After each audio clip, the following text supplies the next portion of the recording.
Hello friends, welcome to my channel Priyanka with passion. तो ये एक ट्रैवल ब्लॉग है जिसमें हम एलिफेंटा केव घूमने आए हैं और यह वीडियो का सेकंड पार्ट है। अगर आपने फर्स्ट पार्ट नहीं देखा है तो मैं पहले आपको सजेस्ट करूँगी कि पहले आप वीडियो का फर्स्ट पार्ट देखें, फिर उसके बाद ही सेकंड पार्ट देखें।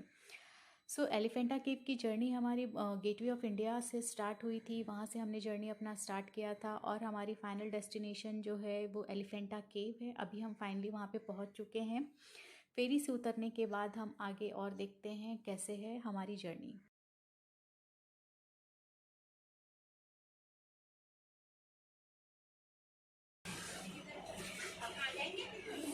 आ जाएंगे आ जाएंगे। चलिए ओके फ्रेंड्स, तो हम लोग यहाँ पे फेरी से उतर चुके हैं और यहाँ से केव तक पहुँचने के लिए एक लंबा डिस्टेंस ट्रेवल करना पड़ता है।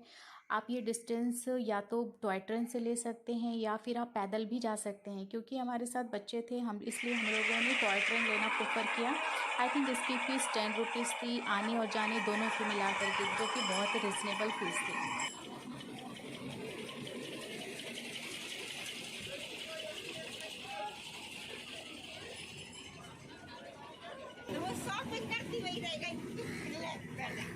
मैं बोले सिमरन वाला हो गया आपका। पकड़ो, शाहरुख खान नहीं आया बोला।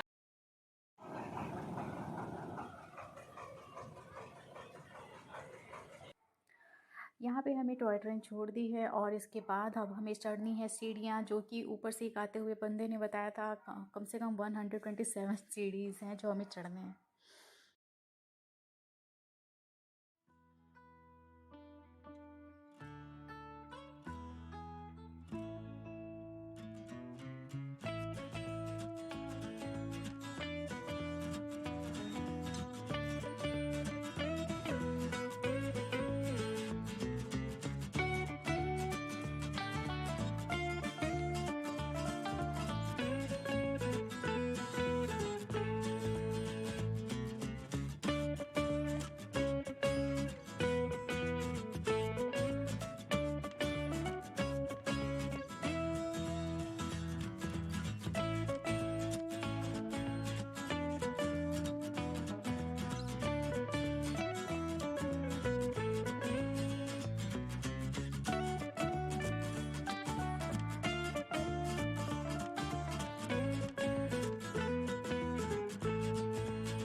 ओके फ्रेंड्स, तो सीढ़ियों का सफ़र ख़त्म करके हम फाइनली एलिफेंटा केव के पास पहुंच चुके हैं। यही है वो एलिफेंटा केव जिसे हम देखने यहाँ आए हुए। इस केव के चारों तरफ ग्रीनरी ग्रीनरी ही दिख रहा था, बहुत ही अच्छा लग रहा था फ्रेंड्स। सो ये जो केव है घारापुरी करके गांव है, वहीं पे स्थित था। फ्रेंड्स, ये केव 1200 साल पुराना है और ऐसा माना जाता है कि इस केव को बनाने में 300 से 400 साल लग गए थे। जब ये केव बनाया गया था उस समय चोला वंश थे और उनका योगदान ज़्यादा रहा है, ऐसा माना जाता है। शायद मैं गलत भी हो सकती हूँ, लेकिन जैसा वहाँ पे हमें बताया है, जो हमारे गाइड थे इन्होंने बताया था, हमें इसी तरीके से बताया था। और इस केव को बनाने वाले शैव थे, जो अर्थात जो वो शिव के बहुत बड़े भक्त थे, तो उन्होंने पूरे शिव भगवान के सारे 9 मुद्राओं को यहाँ पे व्यक्त किया है और इस पूरी केव में 3 शिवलिंग भी दिखे हैं। तो इसके बाद जब यहाँ पे पोर्तुगीज़ आए थे तो उन्होंने सारी मूर्तियों को तोड़ दिया था। और सबसे बड़ी बात, इस केव को एलिफेंटा केव क्यों कहा जाता है, क्योंकि जब पोर्तुगीज़ मुंबई में कब्ज़ा करने आए थे तो आसपास के इलाके में एक्सप्लोर कर रहे थे, तब उन्हें सबसे पहले ये एलिफेंटा केव यहाँ पे आइलैंड के फॉर्म में दिखा। जब वो यहाँ पे एंटर किए तो एंट्रेंस के पास ही दो एलिफेंट की मूर्तियाँ रखी हुई थी, जो कि एंट्रेंस के पास रखा हुआ था। वो एलिफेंट को देख करके पोर्तुगीज़ ने इस केव का नाम एलिफेंटा केव रख दिया था।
यहाँ पे शिव भगवान की सभी मूर्तियों को पहाड़ को काट करके बनाया गया था। इतनी अच्छी स्किन की यहाँ पे प्रतिमा बनी हुई थी, बहुत ही अच्छा लग रहा था देख करके।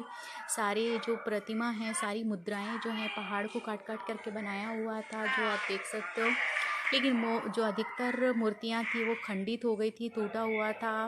पोर्तुगीज़ जब इंडिया में आए थे तो उन्होंने ऐसे मूर्ति पूजा पे वो विश्वास नहीं करते थे, इसीलिए उन्होंने सारी मूर्तियों को तोड़ दिया था।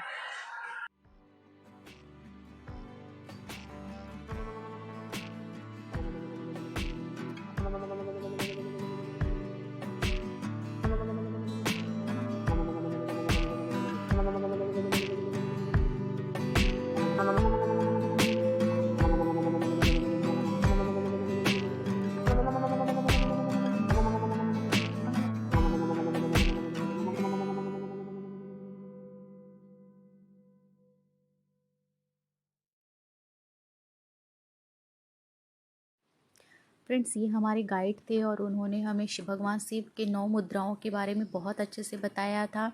ये इसी गांव घारापुरी गांव के ही रहने वाले थे। अब ये घारापुरी गांव अभी भी वहाँ पे स्थित है, लोग वहाँ पे रहते हैं। और भगवान शिव की सभी मुद्राओं का, उनका रौद्र रूप, उनका विवाह वर्णन बहुत अच्छे से हमें समझाया था। आप सभी मूर्तियों में ये ध्यान देंगे कि जितना इनका आगे जैसे हाथ है, हाथ वाला पोर्शन है या पैर है जो ईज़िली बाहर निकले होते हैं, पोर्तुगीज़ उस समय उसको ईज़िली खंडित कर पाए थे। तो यहाँ पे आप देखिए भगवान का जो हाथ का है वो सब खंडित हो रखा है। और आप देख सकते हो कितने अच्छे से यहाँ पे बनाया हुआ है। भगवान शिव के सभी रूप का वर्णन किया गया है। ये सिर्फ एक रूप है, यहाँ पे एक मुद्रा है। ऐसे ही यहाँ पे 9 मुद्राएं अलग अलग जगह पे बनी हुई थी।